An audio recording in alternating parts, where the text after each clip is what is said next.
নমস্কার বন্ধুরা, কিলা আছো? সকল আশা করি সকল ভালো আছো, আমিও ভালো আছি। আমি কম্পি সিলেটি আপনারা সকলের জানাই কুটুমুটি ভিডিও স্বাগতম। তো বন্ধুরা, আজকে আমি আমার জীবনও নানি আমি তো মানে দুই সন্তানের মা, দুইটা ছেলের মা। তো প্রথম ছেলের জন্ম আর দ্বিতীয় ছেলের জন্মের বিষয়ে মানে হসপিটালের ঘটনাটা করি। তো ঘটনাটা হইল কি, যখন আমার প্রথম ছেলে হয় তখন আমি আসলাম মালদার থেকে আমি যাই 2012 আমার ছেলের জন্ম হয়েছে। তো মালদাত আসলাম, মালদার থেকে মানে 7 বছর লাগে যাই বাড়ি। হ্যাঁ, বাড়িতে যাওয়ার পরে তো মালদার আমি খুবই কষ্ট করছি, মানে গরমের লাগে। আর মালদার প্রচণ্ড গরমও হয়, প্রচণ্ড ঠান্ডাও হয়। তো গরমের লাগে খুব কষ্ট হচ্ছে। বাইরে গেলে ওয়েদার ভালো আছে, বৃষ্টি বাদল আছে, আষাঢ় মাসের দিন, মানে খুব সুন্দর দিন আছে। তো অন্য যাওয়ার পরে আমি কাম কাজ সকলটাও করতাম, মানে কোনো অসুবিধা হইতো না, খাওয়া দাওয়ার কোনো অসুবিধা আসছিল না আমার, কোনো অসুবিধাই আসছিল না। তো আমি বাড়ি চিন্তা করছি, যেদিন আমার ছেলের জন্ম হয়েছে সেদিনও আমি রান্না করছি। তো আমরা যখন আমি বাড়িতে গেছি তখন আমার জামাইয়া আমার তো রাখি আইসে 7 বছর পরে। তো লগে থাকলে তোকে দেখতোকে করতো। তো আবার পরে আমার জামাই প্রত্যেক শনিবার করে যাইতো, রবিবার থাকে, সোমবার আসতো। তো ওরকম সপ্তাহে সপ্তাহে যাওয়া আওয়াজ হতো। তো সপ্তাহে সপ্তাহে যাওয়া হলে মাঝখানেও তো রাইতে পারতো না। তো কোনো কারণে আমার কিবা ডাক্তারের থাকে না, ডেট দেখানি লাগে। তো দেখানি লোকের ডেট থাকলো, তখন আমার শাশুড়ি আর আমার শ্বশুর আমার লইয়া যাইতা ডাক্তারের কাছে। তো যখন জানি তখন আমার শাশুড়ি তো 7 মাস 8-9 মাস ওইরকম আমার লইয়া তাই যাইতা। 9 মাসের সময় মনে হয় এবার এডমিশন দিলাইব হইয়া টাইম বেগো খাবার চুপর যতটা আছে সকলটা ললিতা। আর সকলেরও কইতা মনে হয় এবার এডমিশন নিলাইব কইয়া তাই করতাম। সকল কাপড় চোপড় লইয়া মারুতি বেনের ঢুকে লইয়া যাইতা। এটা মারুতি বেনালার এখন আছে আর কি, বেটাই করে যাইতে বিরাট ডাকলে যাতে পাওয়া যায়। তারপরে তো অন্য গেলা যাইতে সময় যতক্ষণ জায়গা আছে সকল জায়গাত মানুষ করে যাইতা। তো মানুষ করা যাওয়া তো মানুষ করে যাইবা। তখন আমার শ্বশুরে কইতে রে তাই কিবা নদীর কিনার দিকে শ্মশান থাকে না, ওটা তাই দূরই তো একটু চোখে কম থাকতা, ওই শ্মশানের নম করিয়া মানুষ করবা। তো আমার শ্বশুরে কইতা, তুমি জানি নকরি তাই মানুষ, এটা তো শ্মশান, তুমি অন্য মানুষ করে। হ্যাঁ, তুমি জ্যোতির বাবা বেশি কথা বলে এরকম কথা। আমার ননার নাম জ্যোতির বাবা কইতা। সকল কারণে তাই মানুষ করে দিতা। তো এক জায়গাতে আছে যাইতে সময় মানে মানে রানীনগর করে একটা জায়গা আছে, কোনো যাওয়ার একদিন গাড়ি একটু নষ্ট হয়ে গেছে, নষ্ট না জাম আছে রাস্তার। তো তখন আমার চেক আপ যাই। তো যাওয়ার সময় আমার শ্বশুরে দেখুন ডেকি শাক মানে পালু শাক দেখুন জায়গাটা বালা দেখুন দেখি আমার শ্বশুরে, আপনি জানেন পালু শাক বালা ভাই, যত শাক উঠে আনছেন গাড়ি হয়েছে জামুর লাগি আঠাইল তাই সারা শাক তুলছেন। আর আমার শাশুড়ি ওরকম নমা করে যাই। আর আমার শ্বশুর মানুষ খুব ভালো আসতো বুঝছো, মানে আর খুব আদর করতো আমারে তো হইতা তুমি আমার নাই বউ না, তুমি আমার মা, মানে সত্যি খুব আদর করতা। তো আচ্ছা যাই হোক, গেল ওরকম করে যাইতা। আর তারপরে আই গেল নানি বাড়িতে। তো আমার জ্বালাইনটা কইতা কি গো কাকি, কি নাতি হলো না নাতনি হলো বলো না, এরকম কইয়া সকলে আসিতা উঠতে লইয়া। যতবার এটা 2-3 বার হলো কাপড় চোপড় লইয়া গেছেন। আর সকলের হইয়া গেছে মনে হয়েছে না সেই না এবার বোধহয় এডমিশন লই লিব তাতা। আচ্ছা গেল। তো আমার জামাইয়া তখন তো চাকরি করতো। তো আমার জালও আছে প্রেগনেন্ট, একটু লগে আমরা দুজনের 7 বছর হয়েছে।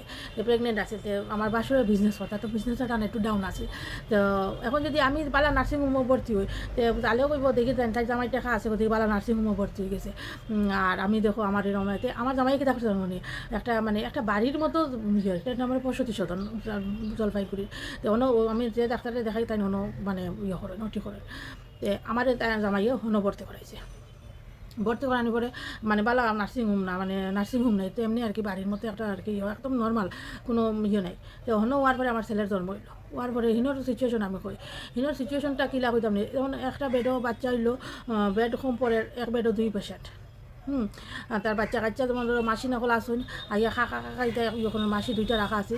আর রাইতে আলে অল আউট মর্টিন জ্বালাইয়া ঘুমাই না, আর ওটা মর্টিন জ্বালাইতে দিবানি খোঁজেন অন্য আচ্ছা ওরকম করে খুব ভাবে হয়েছে, খুব অবস্থা মানে ক্রিটিক্যাল আছে, পায়খানা বাথরুমের অবস্থা ভালো না, কিচ্ছু না কথা দিচ্ছেন। আর আমার জালরে যেন খুঁজতাম মানে আমার হইব তাই কি পাল্লা নার্সিংহোম একটা লাগাই, মানে মেরিনা একটা নার্সিংহোম আছে, ওখানে তার বাচ্চা 6 দিন পরে, আমার ছেলের 6 দিন পরে তার ছেলেরাও জন্মাইছে। আমি কিন্তু কষ্ট করছি, মানে বাথরুম যাইতে পারতাম না, কি নোংরা কি অবস্থা, মানে খুবই মানে একদম জঘন্য ব্যাপার আছে। গেল যাওয়ার পরে যখন পেশেন্ট বেশি হলো আমরা এক সিটেও 2জনও আসলাম। তারপরে কিছু জানি ওরকম করে বাড়িতে এলাম। আবার পরে তো মানে 6 দিন অবধি বাড়িতে এসে আমার যত মানুষের জামা কাপড় দিয়েছে সারা ধুইছে আমার জামাইয়ে। দেওয়ার পরে আমার মানে একটা গরম আতুর গরমতে যখন রাখুন ওরকম রাখছো 1 মাস আমি আর কাপড় আমার খুব বমি করতো, তা তো অত বাচ্চা পাইছি না জানি না, সকলটা নিজের করতে লাগতো। খরচি উরচি করিয়া 1 মাস হইয়া গেছে গেলে ওরকম করে ছেলেরে বড় করলাম 1 মাস রাখলাম 3 মাস রইল রাত্রে ঘুমাইতো না একলা লইয়া বুয়া থাকতাম জামাই তো গেছে গিয়ে চাকরিতে আর কি আমার ফারাক মালদাত আর আমি তো বাড়িতে এখন আমার লোকে কেউ ঘুমাইতাম আমি একলা ঘুমাইতাম তো একলা ঘুমাইতাম ওরকম একদিন আতুর করে রাত্রে 3টা 4টার সময় বাথরুমে গেছে বুঝছো বুয়া বুয়া যদি খান্দে তো কেউ নাই আতুর করো তো বাথরুমও গেছি বাথরুমটা আমরা একটু বাইরে আর কি তো লেফটনেগুলো লইয়া গেছি দিয়া আমরা ঝাড়ু দিয়া শরীর ঝাড়ু না চলার ঝাড়ু দিয়া আর কাগজও আগুন লাগাইয়া আগুনটা শেকিয়া তারপর গরম আতুর গরম মাংস তো আমি ওরকম করছি আর আমরা যেদিকে বাথরুমটা আছে না ওদিকে রান্নাঘরের সকাল যায় তো ওগুলো আমি রাত্রে খালি বিছনা দিয়ে জানো চোখটা খালি লাগছে কিনা না স্বপ্ন দিকে তুই এবার বাঁচি গেছো যদি তুই আগুন ছিটি না তোর ইয়ে করলাম বলে তোরও মারলাম বলে তোর বাচ্চা এগুলো মারলাম বিশ্বাস করে পেট নিয়ে এগুলো স্বপ্ন দেখছি এখন শরীরে এখন কাটাতে দেওয়ার পরে তো বাবু আমার মাও আসলা না আমার শাশুড়িও আসলা না আমি একলা তো তার স্বপ্ন দেখছি আমি যেটা করা করিয়া তারপর দিয়ে জানি আমার ভিতরে এখনও ডর আছে আমি বাথরুম বাড়িতে গেলে একলা যাই না ডর লাগে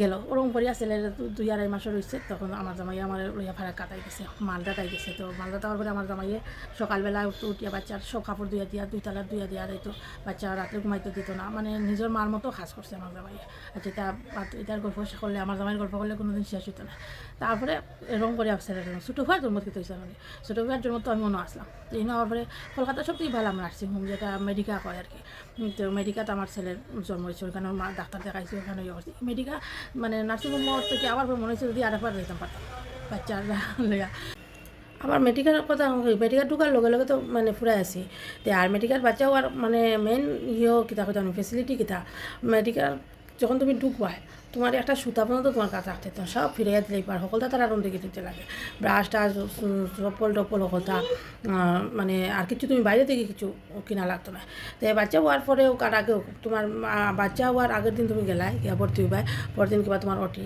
তো তুমি ইয়ে করবা তোমার কত ডাক্তার আইন খুঁজতাম নি বাচ্চা হয়ে গেলো তো হওয়ার পরে সকালে এবার নিউট্রিশন আইবা লগাইবা ফিজিওথেরাপিস্ট তারপরে এবার বাচ্চার ডাক্তার তারপরে এবার মানে তোমার নিজের ডাক্তার তো এরকম আবার থাকবা তো নিউট্রিশনে ইয়া কিতা করবা ডাক্তারে যে খাবার টাবার কিতা দিল কি না দিল তাই দেখি আর হৌ হিসাবে যেন খাবার দিবা পেশেন্টের অবস্থা হিসাবে খাবার দিবা আর যদি তোমার কোনো প্রবলেম থাকে না তো করবো সপ্তাহ খাবার নিয়ে যাইব তারপরে ফিজিওথেরাপিটা তোমার পাউটার এক্সারসাইজ তোমার আটানি উঠানি করিয়া দিয়া তোমার মানে সপ্তাহ করিয়া দিয়া যাইব আর বাচ্চার ডাক্তার আইয়া তো জানি এটা ডাক্তার আইন 2বার করিয়া তো এটা এখন ডাক্তারের যেন একবার আইয়া ভিজিট হবে তারা 800-900 টাকা তার ভিজিট বুঝছো তুমি 2বার আইলে 2,000 করিলে 2,000 টাকা তার পার ডে তো ওরকম করে 4জন ডাক্তার আয় তো আবার পরে তো ইয়ে করবা তারপরে এইবার কি জানো শেফ আর শেফের লগে একটা মানুষ আইব শেফে আইয়া তোমার তার চার দেখি লিব দেখি আর তোমার জিকাইয়া দিব তো তুমি কিতা খাইতে তুমি যে কত শিঙি মাছের ঝোল খাইতে পেঁপে দিয়া তো তোমার শিঙি মাছের ঝোল কিলা রান্ধতে দেয় ওখান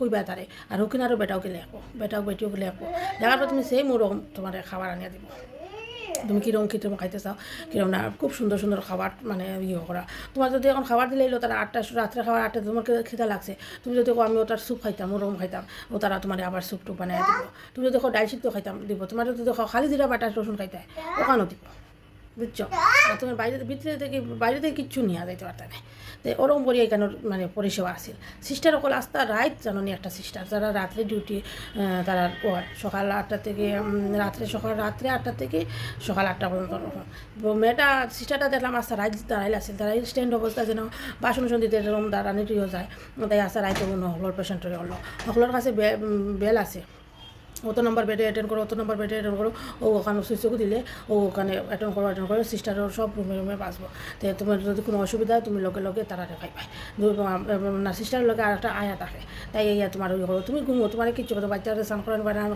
তোমার স্নান করাইয়া দিয়ে যাইব তোমার মানে কোনো কিছুরিও নাই বাথরুম তোমার গরম জল টরম রেডি করিয়া দিয়া ইয়ে করবো খুব সুন্দর ব্যবস্থা আর কি তো আর ওরকম ব্যবস্থা আর হিনতো কইলাম তো কীরকম আসলাম বরফিয়ার জন্মর সময় আমার সবটা মিলাইয়া ধরো 15,000 টাকার মতো লাগছে 15,000 টাকা 13,000 টাকা ওরকম লাগছে আর ছোটোপিয়ার জন্মর সময় আমার ধরো মানে কমসে কম মানে 1.5 লাখ 2 লাখ টাকা খালি লাগছে তো ছোটোপুয়ার সময় আমার ছোটোপুয়ার অবস্থা একটু ক্রিটিক্যাল আছে লাস্টে ধরা পড়ছে একটু জন্ডিস ধরা পড়ছে তো এনআইসিউতে ভর্তি আছিল তার লাগে খরচটা বেশি লাগছে তো ওরকম করে মানে কীরকম করতে মানে কিতা হয় খাওয়া যায় না মানে সব সময়ের লগে লগে আমি বদলি যাই আর তো আশা করি মানে আপনারা আমার এই ভিডিওটা ভালো লাগছে, ভালো লাগলে অবশ্যই লাইক কমেন্ট শেয়ার সাবস্ক্রাইব করিও। ধন্যবাদ।